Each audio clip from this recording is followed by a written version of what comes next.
दंडवत प्रणाम. मी सतीश दाता गुरु भोजराज बाबाजी अमृत श्री गोपालकृष्ण मंदिर महानुभाव राजशन तामसा तालुका हदगाव जिल्हा नांदेड. प्रथमतः मार्गाचे अधिकारण दत्तात्रय प्रभूंच्या श्रीचरणी साष्टांग प्रणिपात करतो. साधनदाता सर्वज्ञ चक्रधर स्वामींच्याही चरणी विनम्र अभिवादन करतो. कैवल्यवासी गुरु माता तपस्विनी भामाताईजी अमृते संस्थापक श्री गोपालकृष्ण मंदिर महानुभाव राजशन तामसा ताईंची अंतःकरणामध्ये आठवण करतो. विद्या गुरुवर्य आदरणीय तळगाव निवासी बाबांना दंडवत प्रणाम. आदरणीय श्रद्धेय गुरुवर्य तामसा निवासी दादांनाही दंडवत प्रणाम. दत्तकवच महाभाष्य ग्रंथाचे लेखक आदरणीय श्रद्धेय चिंतनजनक बाबांनाही दंडवत प्रणाम. श्री गोविंद गुरुकुल महानुभावाश्रम भानखेडी या आश्रमाचे संचालक कविश्वर कुलाचार्य कारंजेकर बाबांनाही दंडवत प्रणाम. अमृत प्रवर्तक या ग्रुपमध्ये सहभागी असलेल्या सर्व अच्युत गोत्रियासी दंडवत प्रणाम. अमृत प्रवर्तक व्हॉट्सअप नंबर आणि कॉलिंग नंबर आहे 94 052 75 075. दंडवत हो. काल आपण 16वी टीका पाहत असताना बघितलं, हृदयाची मशागत करणारे परमेश्वर आहेत, त्याचप्रमाणे दत्तात्रय प्रभूही आहेत. ज्याने उत्तम प्रकारे हृदयाची मशागत केली, म्हणजे रजतम बाजूला केले, प्रकृती दोष ज्याने बाजूला ठेवले आणि स्वतःमध्ये सात्विकता निर्माण करून ज्याने परमेश्वराच्या गुणांचं चिंतन केलं, श्रवण केलं, पठन केलं, तोच म्हटले मोक्षाला अधिकारी होऊ शकतो.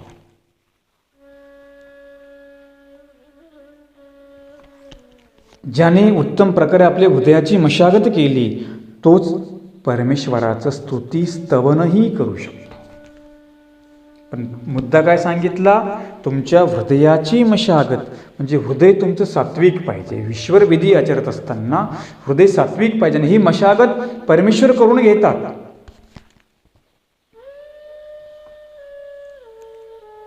फक्त आपल्यालाही जीवालाही ती करता आली पाहिजे. आणि ही मशागत कधी होईल? जेव्हा त्या परमेश्वराचं गोड स्तवन पठण आपण या मुखाने करू, हृदयाची मशागत करू, नंतर ते पठण करू. नंतर म्हणाले आपल्याला एक प्रकारचा आनंद प्राप्त होईल.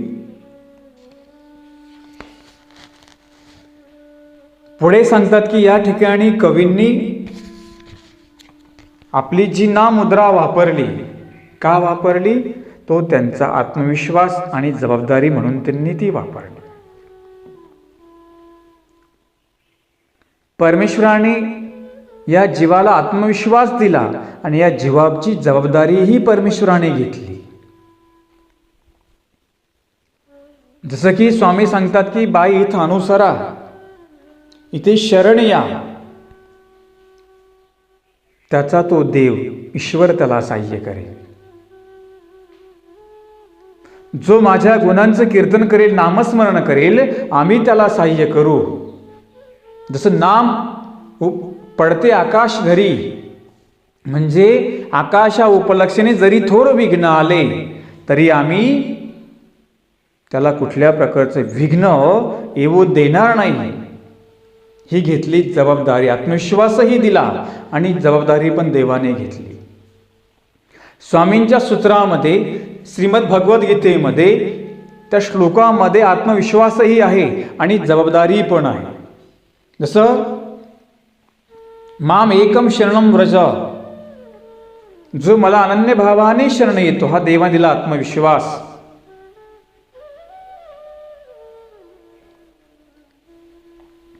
त्याला पुन्हा कधी मरण येत नाही, ही घेतली जबाबदारी. जसा तसं या सृष्टीमध्ये परमेश्वरा जीवाची जबाबदारी घेतात आणि आत्मविश्वास त्याला देतात. आपण प्रपंचामध्येही काय करतो? कुणाला तरी आत्मविश्वास देतो, जबाबदारी घेतो, परंतु आपण त्याला कधी फसवू पण शकतो. आपली नीतिमत्ता बदलूही शकते, नाही का? एखादी काही लोक व्यवहार करतात, पुढच्यावर विश्वास ठेवून व्यवहार करतात, पण त्यांना ते फसवतात. आपण नाही का म्हणत, मी तुला एवढं जबाबदारीने एवढं तुला मी देतो, किंवा जबाबदारीने आम्ही तुम्हाला यांच्या सुपूर्द करतो, आम्ही तुमच्या सुपूर्द करतो. तर काय करा, तुम्ही यांची जबाबदारी घ्या. पुढचा जबाबदारी का देतो की त्याला तेवढा आत्मविश्वास असतो म्हणून तो जबाबदारी देतो. परंतु आपण तिथे फसू शकतो. स्वार्थ संचारला की आपण जबाबदाऱ्या बाजूला करू शकतो. जीवाला कधी काही स्वार्थ संचल काही सांगता येतं का? नाही सांगता येत. परंतु परमेश्वर तसा नाहीये. परमेश्वर तर आपली जबाबदारी घेणारा आहे आणि त्याच देवाने आम्हाला आत्मविश्वास दिला. इथे दास्य करा, ज्ञान प्राप्त करा, आम्ही तुमचं मुंचन करू, ही घेतली जबाबदारी. जगाच्या पाठीवर फक्त गोपाळ कृष्ण महाराज म्हणतात की मामेकम शरण, सगळ्या धर्माचा त्याग कर आणि मला शरण ये.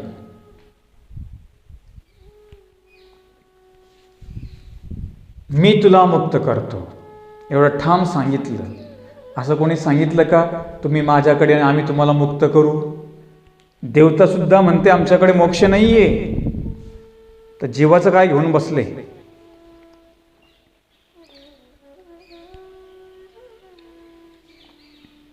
औसाचं चरित्रामध्ये प्रमाणे तर जी औसा जोगला देवीची भक्ती करत असते ती अन्यसते पहिली औसा जोगला देवीची भक्ती करते आणि त्या जोगला देवीला सांगते, जर तू मला मोक्ष नाही दिला तर मी असं करून घे. देवता तिला प्रगट होते. तिने सांगितले, आमच्याकडे मोक्ष नाहीये, तू गंगा तीराशी जा, तुला तिथं परीस लाभेल. तू जा गंगा तीराला, तिथे तुला परीस भेटेल. देवतेने तिला खूण सांगितली. आहे का देवतेकडे मोक्ष? जिथे देवता मोक्ष देऊ शकत नाही तिथे जीव जीवाला मोक्ष देणार आहे का? देणार का जीव जीवाला मोक्ष? नाही का? लोकांनी महाराजांना देव करून टाकलं. आपल्यात तसं आहे का? आपल्यात फक्त ज्ञानी आहे. आपण त्या साधूंना देव मानतो का? नाही मान. ते ज्ञानी आहे, ते देवाच्या मोक्ष मार्गाचे वाटाडे, ते ज्ञानी आहेत. ईश्वरीचं ज्ञान त्यांच्या ठिकाणी आहे म्हणून आपण त्यांचं भजन पूजन करत असतो, आपण त्यांना मानत असतो.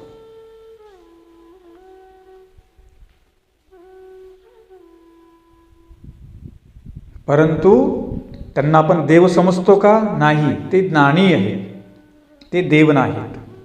आहे का आपल्यामध्ये अशा प्रकारचं अज्ञान? नाही. आणि मग औसा देवी गंगा तीराशी येते, स्वामींना भेटते. स्वामीच म्हणजे तिला परीस लाभले, म्हणजे परमेश्वर अवतार स्वामी होते, ते तिला परीस रूपानं भेटले.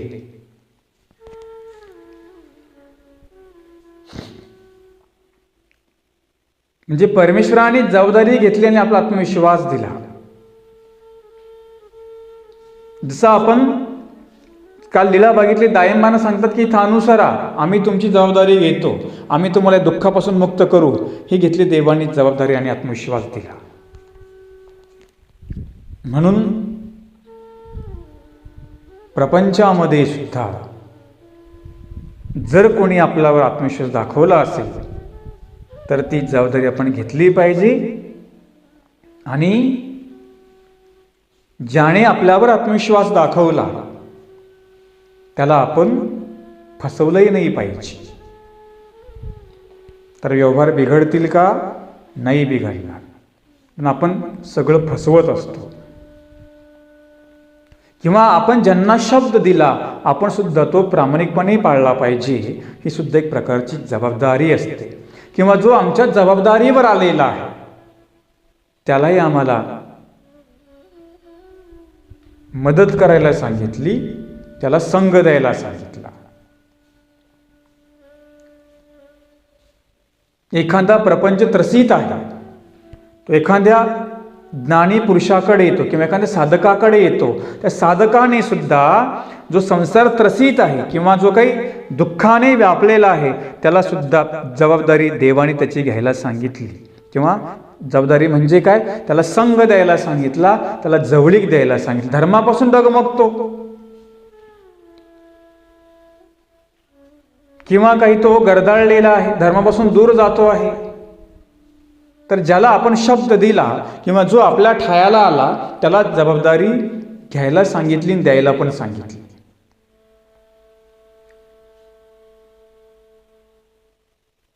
त्याची परतरणा नाही करायला सांगितली, त्याला जवळीक द्यायला सांगितली, त्याला संग द्यायला सांगितला. ब्रह्मविद्या शास्त्रामध्ये सांगितलं. म्हणून हे आत्मविश्वास आणि जबाबदारी दोन शब्द फार जीवनामध्ये महत्त्वपूर्ण आहे. जर आपण कुणाला शब्द दिला तर आपण तो पाळला पाहिजे.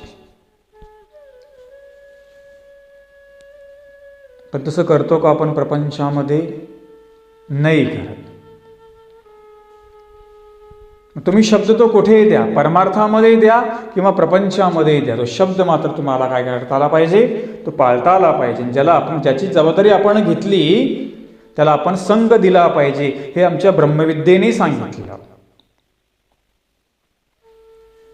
ससा स्वामींकडे आला, स्वामींनी त्याला आत्मविश्वासही दिला आणि त्याला जबाबदारी त्याची घेतली. सांगितलं, हंगा जो आम्हाला शरण येतो आम्ही त्याला कधी मरण देत नाही. ज्याला म्हणतात जबाबदारी आणि आत्मविश्वास.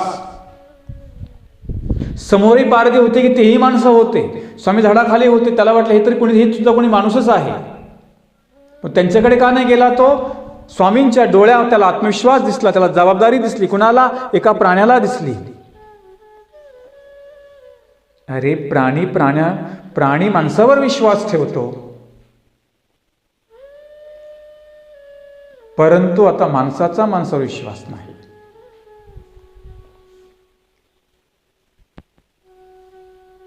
पण सस्याने कुणावर विश्वास ठेवला? देवावर विश्वास ठेवला. त्याला माहिती आहे कोणतरी अलौकिक आहे, त्याला ओळखण झाली, त्याला माहिती आहे माणसं फसवू शकतात, माणसं बदलू शकतात, परंतु ईश्वर कधी बदलणार नाही. म्हणून तो स्वामींकडे गेला. आहे की नाही प्रमाण आपल्याला?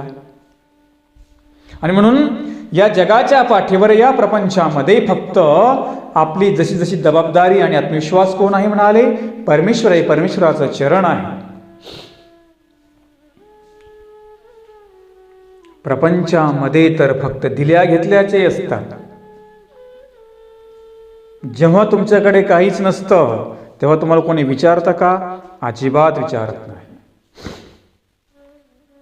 हे प्रत्येकाचे प्रपंचातले अनुभव आहे. तुम्ही सुद्धा पाहता, तुम्ही ज्या व्यक्तीवर तुम्ही विश्वास ठेवता, जवळच्या व्यक्तीवर आपण विश्वास ठेवतो, तोच आपल्या व्यवहारामध्ये फसवतो की नाही? फसवतो ना. म्हणून मी तुम्हाला काल सांगितलं, ते व्यवहार करताना चोखपणे करत जा. तिथे धर्माचा काही संबंध येत नाही. धर्म तर आपली जबाबदारी घेतो. तोही कोण? ईश्वरीय धर्म. देवाने आपली जबाबदारी घेतली. गुरु तुम्हाला फक्त निमित्त आहे, परंतु गुरु तुम्हाला निमित्त, कोणी ज्ञानाला, कोणी वेदाला, कोणी बोधाला, कोणी अनुसरणाला, कोणी नाम देण्याला, हे तुम्हाला फक्त निमित्त सांगितले. त्यांनी फक्त तुम्हाला मार्ग दाखवला. पुढील जी क्रिया आचरणाची आहे ती मात्र त्या पुरुषालाच करावं लागते. इथे सुद्धा अनुसरलेल्या पुरुषाची स्वतंत्रही सांगितली. आणि म्हणून जो आपली जबाबदारी घेतो त्यांची जवळीक, त्यांचा संग या साधकालाही करायला सांगितलेला आहे. आणि ज्यांचा संग केला त्यांनी त्यांची जबाबदारी घेणंही महत्त्वपूर्ण असतं. दोन्ही कोण सांगितले? इकडून बी सांगितलं, तिकडून बी सांगितलं. तुम्हीही त्यांची जवळीक केली पाहिजे, त्यांनी तुम्हाला संग दिला पाहिजे. दोन्ही जबाबदाऱ्या फार महत्त्वपूर्ण असतात. जशी जशी म्हणाले, ईश्वर अवतार आपली जबाबदारी घेतो. प्रपंचामध्ये तर काय असते म्हणाले? सर्व फसवाफसवी असते. कोण कधी कुणाचा, कधी कुणाला काही स्वार्थ संचरेल हे काही सांगता येतं का? सांगता येत नाही. म्हणून आपलं अनुसंधान ही ईश्वराशी पाहिजे. देव माझा जबाबदारी घेणारा, व्यक्ती फक्त निमित्त असतो. आणि म्हणून प्रपंचात तर सगळी फसवाफसवी आहे, परंतु म्हणाले देवाजवळ कधी काही फसवाफसवी होईल का? होणार नाही. म्हणून देवाच्या चरणाजवळ आपल्याला जाता आलं पाहिजे आणि त्याचं गुणांचं कीर्तन हे मधुर वाणीने करता आलं पाहिजे. सांगितलं की तो या जीवाची जबाबदारी त्याने घेतली आणि या जीवाला मुक्त करण्याचं वचनही परमेश्वराने घेतलं. प्रपंचामध्ये फसू शकतो, नातेवाईक फसवू शकतात, आपण व्यवहारामध्ये फसू शकतो, तिकडे तुम्हाला बुडवल्या जाईल, फसवल्याही जाईल. कोण फसवतो? जवळचाच फसवतो. परंतु म्हणाले परमेश्वर जो आहे तो तुम्हाला कधीही न फसवणारा. त्याचप्रमाणे या जीवाचं रक्षण करणारे कोणी म्हणाले? दत्तात्रय महाराज आहेत, परमेश्वर अवतार आहेत. आणि आपण त्यांच्यावर जबाबदारी ठेवावी, आपण परमेश्वरावर आत्मविश्वास ठेवावा हे सांगितलं. आणि त्या परमेश्वरावर विश्वास ठेवून त्या परमेश्वराचं गुणांचं कीर्तन करावं. पुढं आपण बघूया. तर म्हणाले या स्तोत्रातल्या वाक्यामध्ये माधुर्य दिसत नाही कुठे. हे गुणनाम कीर्तनाचे थोर माधुर्य. म्हणाले माधुर्य पदार्थामध्ये नसून ते अंतःकरणामध्ये असतं. माधुर्य पदार्थामध्ये असतं का? अंतःकरणामध्ये असावं लागतं. एखादा गोड किती पदार्थ असेल पण आपल्या अंतःकरणामध्ये तो खाण्याची इच्छा नसेल तर गोड लागेल का पदार्थ? आपल्याला नाही लागणार. तसं माधुर्य पदार्थ नसून ते अंतःकरणामध्ये असावं. म्हणतात ना, प्रेम कुठे असावं म्हणाले? अंतःकरणामध्ये असावं. वरवडे बोलून फक्त चालेल का? काय काय नाही का, फक्त वरवडे गोडगोड बोलतात आणि अंतःकरणामध्ये वेगळंच ठेवतात. मधुरता ही अंतःकरणामध्ये असावी. ज्याप्रमाणे शब्दामध्ये मधुरता असावी ना, त्याप्रमाणे अंतःकरणामध्येही मधुरता असावी. ज्याप्रमाणे आई आपल्या काळ्या रंगाच्या बाळाला सोन्या म्हणते आणि फाटक्या गोधडीवर झोपलेल्या बाळाला राजा म्हणते. जेव्हा ती म्हणते ना, तेव्हा राजा आणि सोनं तिच्या अंतःकरणामध्ये असतो.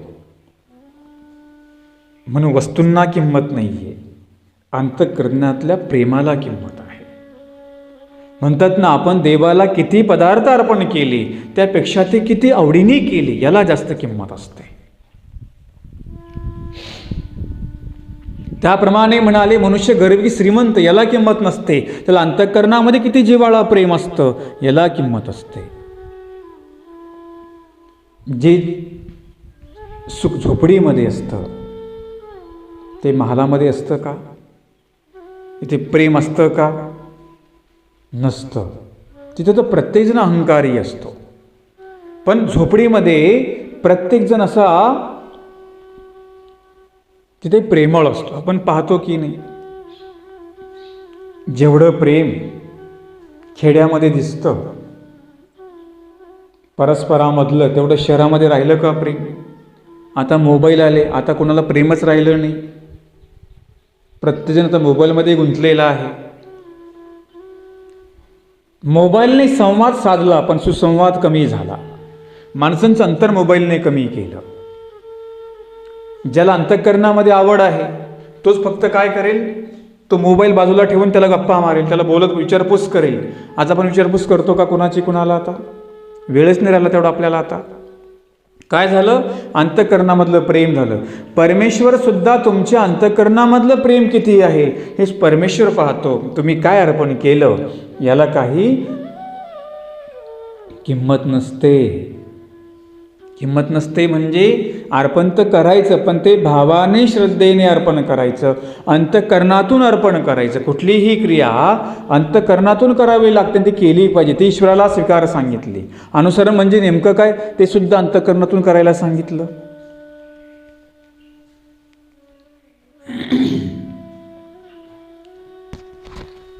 महाभारतामधला प्रसंग जेव्हा गोपालकृष्ण महाराज शिष्टाई करण्यासाठी हस्तिनापूरमध्ये येतात. दुर्योधनाची पत्नी भानुमती म्हणजे बलिरामाची बहीण,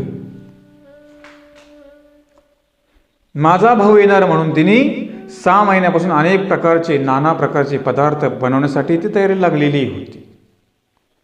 पण जेव्हा गोपालकृष्ण महाराज आले, शिष्टाई झाली, दुर्योधनाने देवाला बंदी बनवण्याचा प्रयत्न केला. गोपालकृष्ण महाराज दुर्योधनाकडे न जाता विदुराच्या झोपडीमध्ये गेले. का गेले? विदुराच्या अंतःकरणामध्ये प्रेम होतं आणि दुर्योधनाच्या अंतःकरणामध्ये अहंकार होता. सांगितला, ज्याच्याकडे अहंकार आहे त्याच्या पदार्थ सेवन करू नये, त्याची संगतही करू नये. तयासी संगना तयासी भेटना, तयासी सांगात ना. आमच्या ब्रह्मविद्येने सांगितलं, ज्या पुरुषामध्ये देण्यामध्ये ज्याचा अहंकार आहे, पदार्थ देतोय परंतु अहंकाराने देतो आहे तसा, पण तो अहंकारी आहे, तर म्हटलं तयाची संगना, त्याची जवळीक पण त्यांची करू नका. जो अहंकारी आहे त्याची भेट पण नाही घ्यायला सांगितली, ज्याची बुद्धी नाहीये त्याची भेट पण नाही घ्यायला सांगितलेली आहे. म्हणून अंतःकरणामध्ये प्रेम असावं लागतं. ते सांगतात ना, माधुरी हे पदार्थामध्ये नाही, ते अंतःकरणामध्ये असावं लागतं.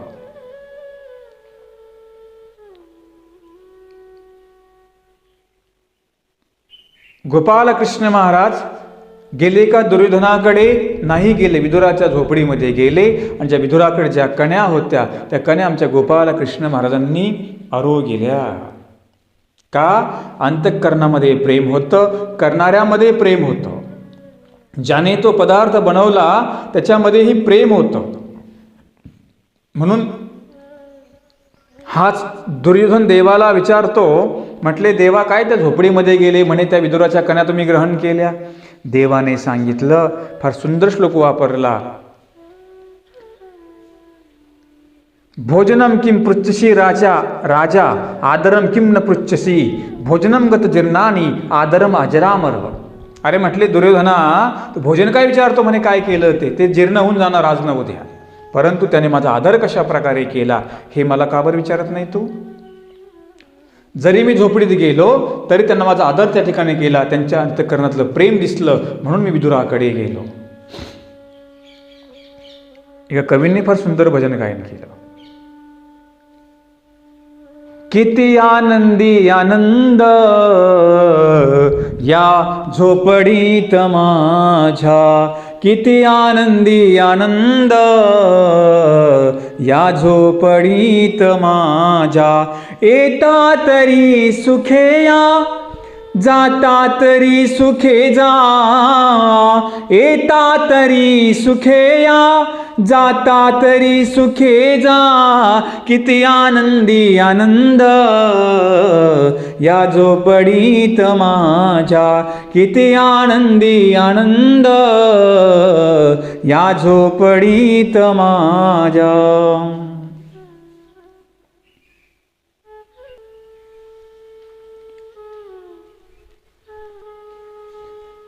कुलपासी नाही चाव्या, दारास नाही दोऱ्या.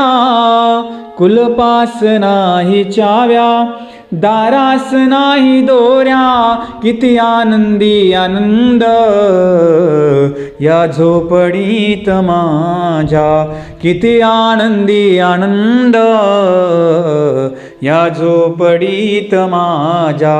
येता तरी सुखे या, जाता तरी सुखे जा. येता तरी सुखे या, जाता तरी सुखे जा.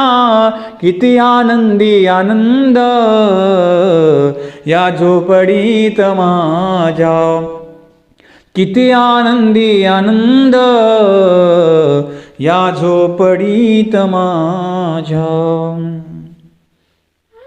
असे एक त्या कवींनी भजन केलं. तो सांगतो की माझ्या दाराला कुलूप पण नाही, दोरी पण नाही, कधी या कधी जा. इथे आनंद आहे, अंतःकरणामध्ये आनंद आहे. जेव्हा आपण एखाद्याच्या घरी जातो, कधी जातो? त्यांच्या अंतःकरणामध्ये आनंद असतो, आपल्याविषयी प्रीती असते, प्रेम असतं. आपण त्याच्या घरी जातो. आपण असं कुणाच्या घरी जातो का? कुणाची संगत करतो का आपण? ज्याच्याविषयी आपल्याला प्रेम आहे किंवा प्रीती आहे, आपुलकी आहे, आपण त्याची संगत करतो आणि त्याची जवळीक आपण करतो. कुणाची आपण करतो का? नाही. म्हणून त्यांनी एक वर्णन केलं. मी एक शब्द वापरला होता की शहरामध्ये प्रेम नाही. शहरामध्ये पण प्रेम आहे बरं का, परंतु जी हायफाय संस्कृती झालेली आता आहे, तिथे तुम्ही बघा, कुणाला परस्पराबरोबर बोलण्यामध्ये वेळ असतो का? नसतो. ज्यांच्यात शहर राहो की खेडं राहो, ज्याच्या अंतःकरणामध्ये प्रेम आहे, तो व्यक्ती आपल्याशी संवाद करत असतो. आणि म्हणून घर किती मोठं याला अजिबात किंमत नाही. त्या घरातली राहणारी माणसं किती मोठ्या मनाची आहे, किती उदर अंतःकरणाची आहे, त्याला किंमत असते. तुमच्याकडे किती संपत्ती याला किंमत नाही, तुम्ही देवाला किती अर्पण करता याला किंमत आहे. तुमच्या घरामध्ये किती पिकलं याला किंमत नाही, किती पदार्थ आहे याला किंमत नाही, तुम्ही परमेश्वराशी परमार्गस किती अर्पण करता याला किंमत आहे. तुमच्याकडे काय आहे याला तर अजिबात किंमत नाही. तुम्ही कसं देता, कुठे अर्पण करता याला किंमत असते. आणि म्हणून त्यांनी महत्त्वपूर्ण संदर्भ सांगितला की अंतःकरणामध्ये गोडी असावी लागते. आणि तेच म्हणाले परमेश्वराचं नाम.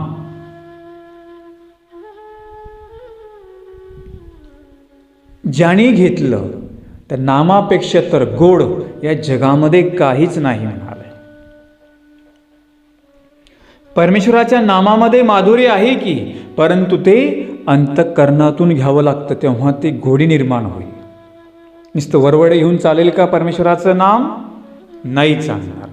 कुठलीही क्रिया ती अंतःकरणातून करावी लागते, तेव्हाच त्याच्यामध्ये गोडी येत असते.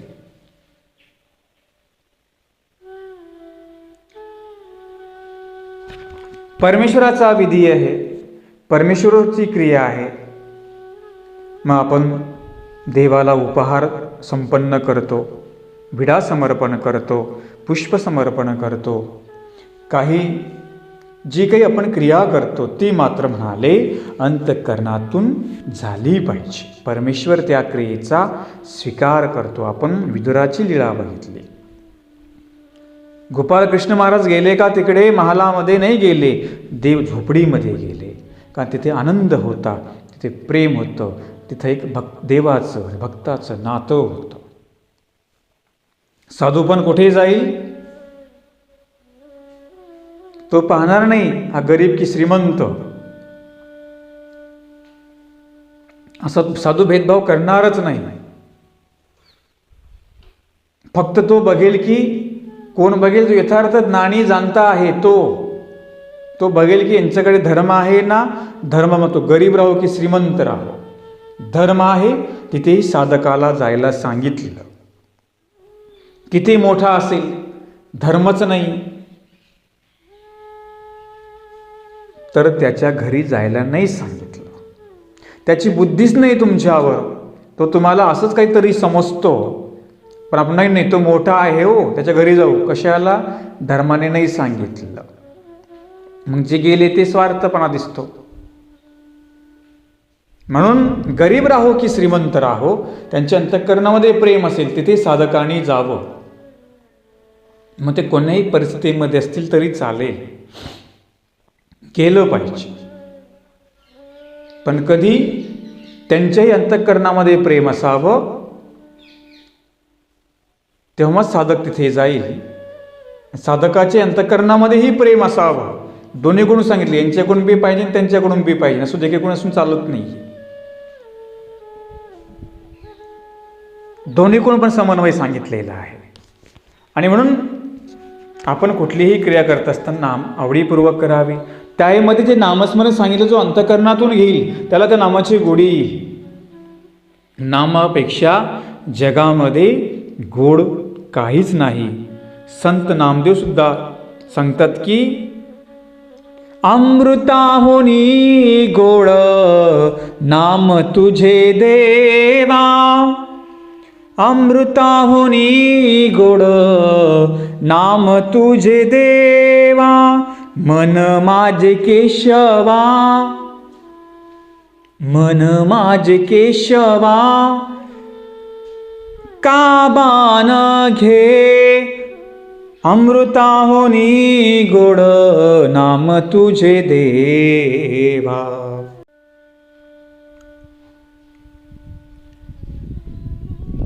म्हणून जगाच्या पाठीवर अमृताप्रमाणे, नामाप्रमाणे, नाम हे अमृत सांगितलं.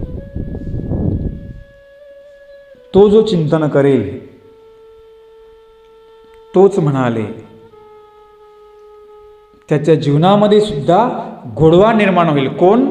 जो परमेश्वराचं अंतकरणातून नाम घेतो त्याला सांगितलं. वरवडे नव्हे. आपण फक्त वरवडे गाठी फिरवतो. काही काही लोक नामस्मरण करतात, एक मन 4 मणी ओढतात, एक नाम घेतात. किंवा काहींची गाठी एवढी स्पीडमध्ये फिरते, एवढी स्पीडमध्ये फिरते, असे बरोबर ते फिरवतात. इकडे गप्पा मारतात, इकडे स्मरणही करतात. स्मरण हे मौन्याने झालं पाहिजे, तेव्हा तुम्हाला त्या क्रियेचा आनंद येईल. बडबड बी करतात, नाम बी घेतात, काय काय अर्धवटच नाम घेतात, इकडे एक नाम घेतात, 4 मणी ओढतात. किती गाठ्या झाल्या? बाबा 50 गाठ्या झाल्या. झाल्या का अंतकरणामधून त्या 15 गाठ्या करा, परंतु त्या अंतकरणामधून करा. 15 गाठ्यामध्ये तुम्हाला मी प्रमाण सांगितलं, कमीत कमी 3 तास तरी स्मरण आपल्याकडून झालं पाहिजे, ते आवडीपूर्वक. असं ब्रह्मविद्येमध्ये सांगितलं. स्मरणामध्ये काय येतं? स्मरण करणे, शास्त्रचिंतन करणे, सेवा करणे, स्मरणामध्येच या गोष्टी येतात. 3 तास तरी झाल्या पाहिजे आपल्याकडून. मन लावून स्मरण झालं पाहिजे, तरच काय होईल? आपल्याला त्यामध्ये गोडवा येईल. ध्यानस्थ होऊन केलं, डोळे बंद करून स्मरण केलं, सकाळची वेळ शांत असते तेव्हा आपण स्मरण केलं, वेगवेगळ्या प्रकारची अनुभूती आणि आनंद आपल्याला येतो. कुणाला? ज्यांना कळला त्यांना येतो. अशा प्रकारे दत्तात्रेय प्रभूंचं नाम गोड आहे म्हणाले. कवींनी हे जे वर्णन केलं यामध्ये त्यांना दत्तात्रेय प्रभूबद्दल परमप्रीती असल्या कारणाने स्तोत्रातला प्रत्येक शब्द डाळिंबाच्या दाण्याप्रमाणे भक्तिरसाने रसभरीत झालेला आहे. आणि त्यामध्ये मधाळता आहे, माधुर्य आहे. परमेश्वराचं जे स्तवन असतं, जी स्तुती असते, त्यामध्ये गोडवा असतो आणि माधुर्य असतं. का तर तो परमेश्वरच गोड सांगितला. जो परमेश्वर गोड, त्याचं काव्य, त्याचं नाम गोड नाही का? आहे. त्याप्रमाणे दत्तकवचामध्ये म्हणाले प्रत्येक शब्दामध्ये, प्रत्येक श्लोकामध्ये माधुर्य आणि गोडवा त्यांनी सांगितला.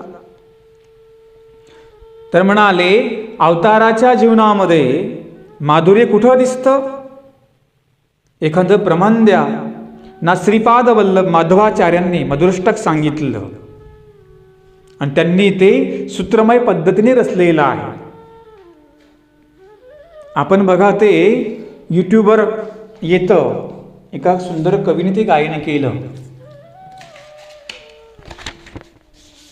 किंवा कथेमध्ये पण ते वापरतात. काय ते? मधुराष्टक गोपालकृष्णांचं आहे बघा. आता आपण ते बघूया. अधरम मधुरम वदनम वदनम मधुरम नयनम मधुरम हसितम मधुरम.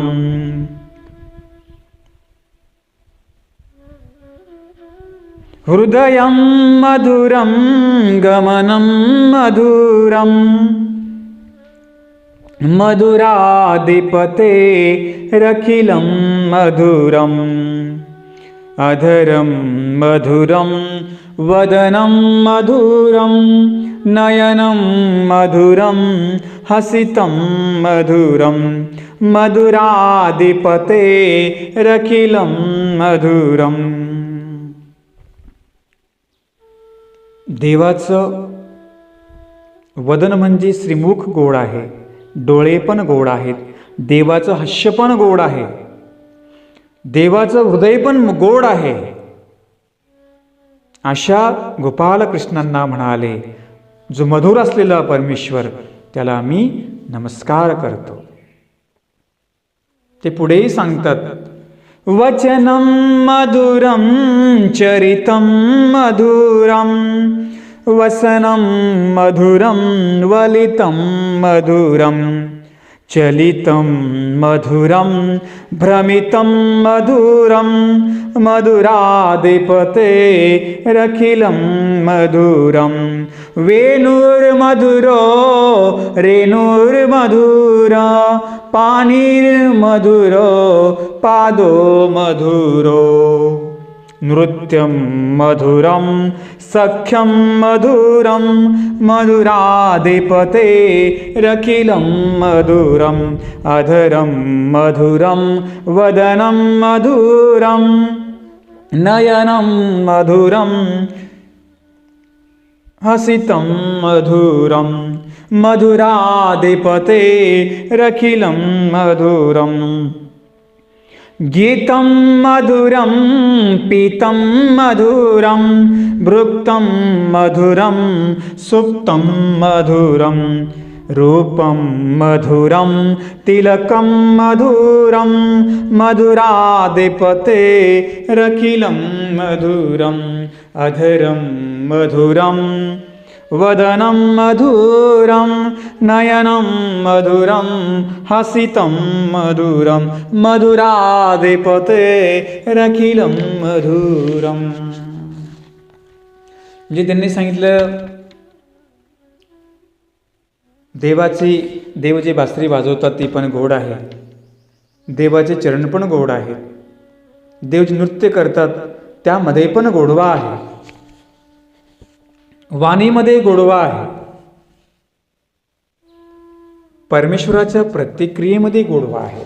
अशा प्रकारे मधुराष्ट्रक त्यांनी वर्णन केलं. यूट्यूबवर हे जे काव्य मी गायन केलं, हे संपूर्ण काव्य तुम्हाला यूट्यूबवर गायन, म्हणजे ते एका कवीने गायन केलं, ते तुम्हाला सर्च करा, अधुरम मधुरम किंवा असं सर्च करा मधुराष्ट्रक, ते तुम्हाला तिथं श्रवण करायला भेटेल. अशा प्रकारचं कवींनी सांगितलं की परमेश्वर सगळंच, नामच काय म्हणाले, नाम तर गोड आहे, त्याची श्रीमूर्त प्रत्येक त्याचा अवयव, त्याची जी लीळा ती सुद्धा म्हणाले गोड आहे. कान, नाक, डोळे, परमेश्वराचं पाहणं, त्याची लीळा ही सगळी गोड आहे. ईश्वराच्या सहवासामधला प्रत्येक कण व लीळेतला एक ना एक क्षण माधुर्याने नटलेला आहे. गोपालकृष्णांनी द्वापार युगामध्ये अनेक लीळा केल्या, बालपणापासून तर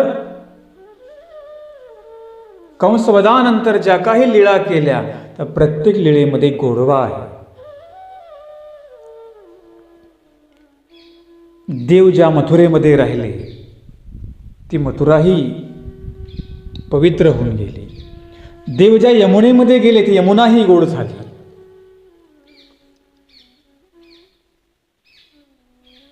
परमेश्वर ज्या सृष्टीमध्ये अवतरले ती सृष्टीही गोड आहे म्हणाले. आणि परमेश्वर जो फळ देतो तो सुद्धा म्हणाले गोड फळ देतो, म्हणजे पुन्हा कधी पतन नाही. म्हणजे परमेश्वराचा मोक्ष काय सांगितला, अमृताप्रमाणे सांगितला. मोक्ष पिजेतर अमरा होई, अमृत पिजेतर अमरा होईचे. जर आपण अमृत पिलं तर मरण्याची भीती असते का, नसते. तसं परमेश्वराचा मोक्ष हा अमृताप्रमाणे सांगितला, ज्याला जो झाला म्हणजे उद्धरलाच की, त्याचा उद्धारच झाला. तसं परमेश्वराचे प्रत्येक लीळा, परमेश्वराचं जीवन, परमेश्वराचं सौंदर्य, परमेश्वराचं औदार्य सौभाग्याने परिपूर्ण आहे. ह्या स्तोत्रामध्ये परमेश्वराच्या संपूर्ण जीवनाचं वर्णन या स्तोत्रामध्ये केलेलं आहे.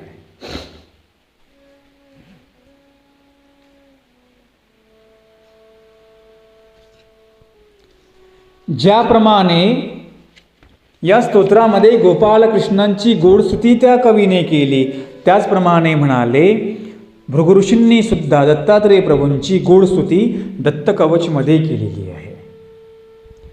प्रत्येक शब्दामध्ये दत्तात्रेय प्रभूंची त्यांनी शब्दपूजा केली आणि त्यामध्ये ती करत असताना गोडवा पण त्यांनी सांगितला. म्हणून परमेश्वराची स्तुती करत असताना किंवा एखादं पठण करत असताना आपण ते गोड शब्दाने म्हटलं पाहिजे, हळुवारपणे म्हटलं पाहिजे. तरच काय येईल, त्या शब्दामध्ये गोडी येईल. आपण बघा स्तोत्र पठण करतो घाईघाईमध्ये, कसं म्हणतो, सकाळी बसतो घाईघाई असते, अर्थ दत्तात्रेय कवच प्रारंभ ओम नमः श्री गुरुदत्तं दत्त देवं जगद्गुरुं निष्कुलगुणं वंदे दत्तात्रेय नमस्ते सुरेश्वरवंदनं देवं त्रैलोक्य लोकवंदितं. कसं करतो आपण, घाई करतो. तेच स्तोत्र आपण असं म्हटलं चालणार नाही का, अथ श्री दत्तात्रेय कवच प्रारंभ ओम नमः श्री गुरुदत्तं दत्तदेवं जगद्गुरुं निष्कलं निर्गुणं वंदे दत्तात्रेय नमस्तुते सुरेशैर्वन्दितं देवं त्रैलोक्यलोकवन्दितं हरिहरात्मभो वंदे दत्तात्रेय नमस्तुते. आपण असं करू शकतो की नाही? आपण एकच पारायण करतो पण एवढ्या घाईमध्ये ते करतो. जसं काय आपण देवाला ते मारून फेकलं, कधी कधी एकदा वजन मी देवावर टाकतो आणि कधी रिकामा होतो, आपण असं करत असतो. एखादा विधी करताना कधी कधी मी लवकर करेल, कधी कधी मी मोकळा होईल, एवढी आपल्याला घाई झालेली असते. मग ते स्नान करण्याची असेल, विशेष करण्याची असेल, प्रसाद करण्याची असेल, नामस्मरण करण्याची असेल, किंवा एखादा आपण स्तोत्र देवाला म्हणतो, एखाद्या आरती देवाला म्हणतो, प्रत्येक ठिकाणी आपली घाई चाललेली असते. जेवढे तुम्ही हळुवारपणे म्हणसाल तेवढं त्यामध्ये गोडी असते.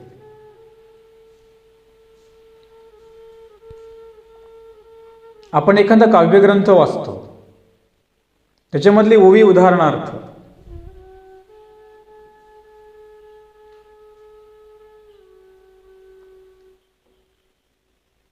उद्धवगीतेमधली ओवी आहे,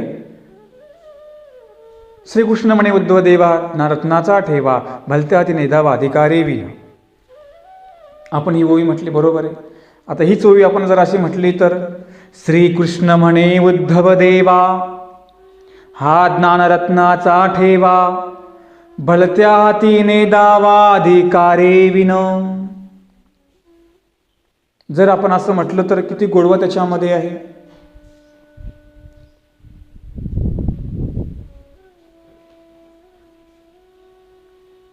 किंवा आपण देवाला निद्रा करतो पण आपण आरती म्हणतो एखादी,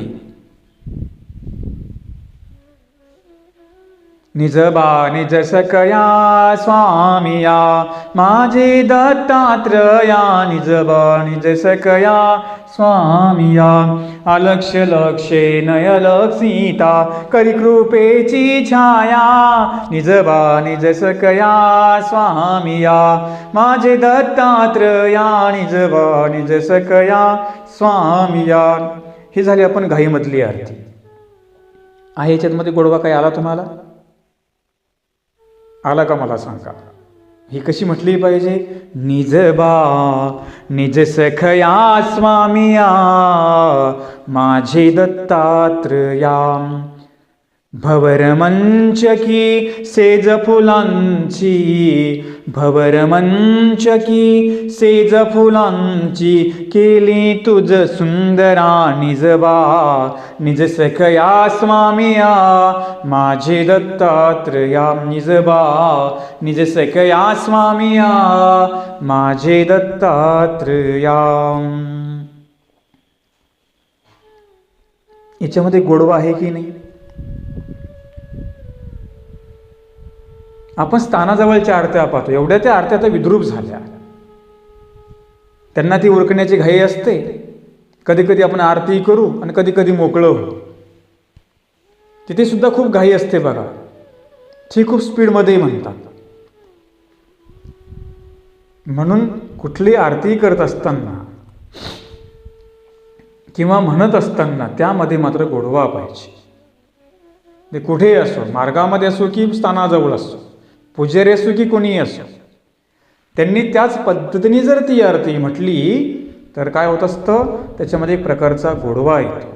आणि परमेश्वराचे जे स्तवन आहे ते तुम्ही जेवढ्या गोडीने म्हणसाल, एखाद्याला आवाज नसेल तरी चालेल, परंतु हळुवारपणे म्हटलं, संयमाने म्हटलं तर काय असतो, त्याच्यामध्ये गोडवा असतो. आणि म्हणून परमेश्वराचं स्तवन तशा प्रकारे गाता आलं पाहिजे, फक्त ते म्हणता आलं पाहिजे. तर त्या काव्यामध्ये एक प्रकारची गोडी निर्माण होते. तुम्हाला एक प्रमाण दिलं अशा प्रकारे आपण म्हणावं. कुठलं भजन असेल, स्तवन असेल तर ते जेवढं तुम्ही शांततेने करसाल त्यामध्ये गोडी येते. नामस्मरण शांततेने करा, त्याच्यामध्ये गोडी येईल. हे आपण आज बघितलं. उद्या आपण पुढील संदर्भ उद्या बघूया. दंडवत प्रणाम.